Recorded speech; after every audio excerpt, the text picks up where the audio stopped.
Movie recaps. Today I will show you a crime thriller film from 2005, titled Revolver. Spoilers ahead. Watch out and take care. After 7 years of confinement, Cockney gambler Jake Green is finally freed from prison. 2 years after his release, he and his brother Billy go to one of the most important casinos in the area with the intention of getting back the money they are owed by the owner, crime boss Dorothy Macha. Ignoring his bodyguard Paul's advice, he allows Jake to join his private game. On the way up, Jake hesitates to take the elevator because of his claustrophobia, but the other bodyguards remind him they must climb 20 floors, so he gives in and takes the elevator while fighting a panic attack. Jake's first bet is on a chip toss against another player at the table, which he loses. But this is on purpose. He's manipulating Macha into a sense of false security, so when he makes the same bet with him, he wins this time.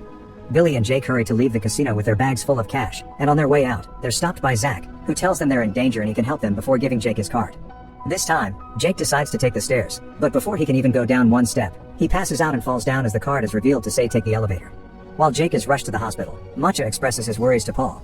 Jake must want bigger revenge after 7 years in jail, especially after the incident with his sister-in-law, so Macha orders Paul to hire the best hitman in the business to get rid of him. At the hospital, Jake is told no cause for the blackout could be found at a first glance, so he should go home and rest while waiting for the blood test results. Billy goes to his own house while Jake takes the bodyguards for protection, but all of them are shot as soon as they arrive. The only reason why he manages to dodge is that he finds a card on the floor that says pick this up, so he bends over to do exactly so.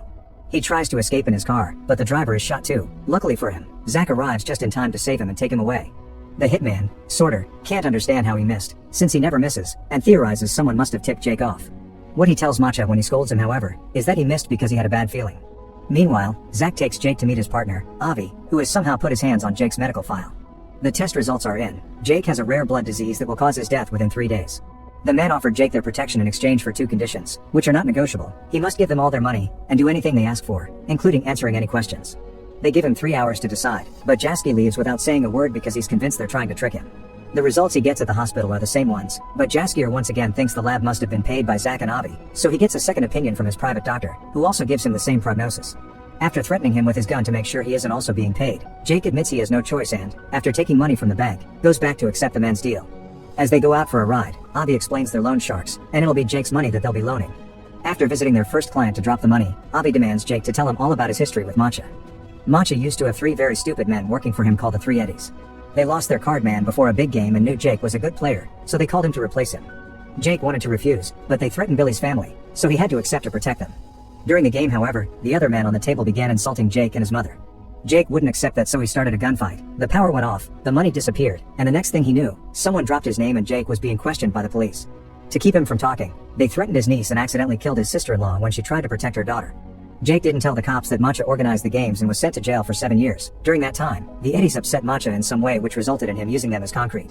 After visiting a bunch of clients, Zach sends Jake to stay at a motel. Meanwhile, Macha and Paul visit crime kingpin Sam Gold, considered the ultimate figure all other crime bosses want to be like. However, Gold never receives visitors, so instead they meet with his advisor, Lily Walker, who accepts to broker a powder deal with Macha. She also reminds him that Gold doesn't like publicity or give second chances.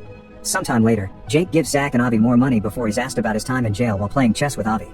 Jake had been given 2 options, 14 years of normal time or 7 years of solitary, so he chose solitary. His cell was between 2 men, a chess master and a con man, that had been there for a long time, and while they never talked to each other, they knew everything about each other. During the first 5 years of Jake's sentence, the 3 of them would communicate by sending messages written on the library books, and that was how Jake learned their formula to win any game in the world.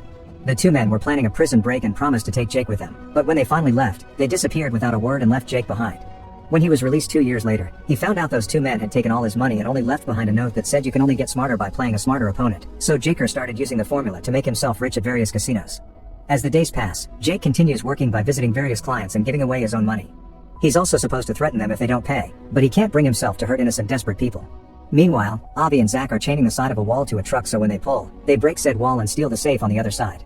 This safe has the powder Macha had promised Lily, so when he finds out he's been robbed, he sends Paul to solve this no matter what it takes. Paul goes to see their rival, Triad Kingpin Lord John, who accepts to provide them with the powder on such short notice but only for an overinflated price. Jake, Zach, Avi, and their team go to the hotel where the exchange will happen. They sneak into a room next to the thugs to make a hole in the wall and inject sleeping gas, putting both Macha's and John's men to sleep. Then they steal the money and the powder, framing it to make it look it was Macha that robbed John and vice versa. Sometime later, Jake gets a call from Billy, who tells him he's been asking around and has found out that Zach and Avi are so dangerous that not even Gold would touch them, so Jake should get out of there. Jake doesn't listen and goes back to work, where he's being expected to shoot a scared client. He refuses and tries to shoot Avi instead, but he realizes the gun is empty right before Avi knocks him out. Jake wakes up hours later in the motel and gets a call from Avi saying he's survived his third day, so he should get a checkup. After being visited by his niece and Billy, who leaves him a gun just in case, Jake goes to see his doctor, who confirms the diagnosis had been wrong and Jake is fine. He tries to call Avi and demand answers, but Avi only says he'll have to wait. Meanwhile, Paul has been gathering information, and Jake's name has come up as involved in all the problems his men have been going through, so Matcha orders him to kill him. When Jake returns to the motel, Avi and Zach are waiting for him and warn him that Matcha's thugs are waiting inside the room. Jake runs away and the men go after him, but he manages to lose them, especially when one of the thugs slips and shoots himself by accident. The other criminals find the body and think Jake did it. Jake goes to see Avi and Zach at their office, where they confess they've always known Jake didn't tell them the whole truth about his old deal with the Eddies. Those three clowns had been waiting for Jake when he got out of prison to kill him, since what he did caused them to get fired by Matcha. To save his life, he offered the Eddies a deal. Every month, he would give them 3% of any money they would lend them. The first time, only one Eddie agreed to it. But when they saw he kept his deal, they all wanted to be in, this time for a 4%. In truth, Jake was paying each Eddie with another Eddie's money, so he wasn't losing anything. It came to a point where they didn't have any more money to lend, so they borrowed from Matcha, who quickly became interested in the Eddie's mysterious moneymaker man. After gambling with the formula and making himself rich, Jake chose that moment to take a vacation with his brother and niece, and that was when Matcha killed the Eddies for not paying him back. Speaking of Matcha, he's having dinner at a fancy restaurant when he's visited by his henchmen, that tell him Jake escaped. Sorta recognizes John's lover pretending to be a waitress, so he shoots her before leaving the restaurant to go after her driver.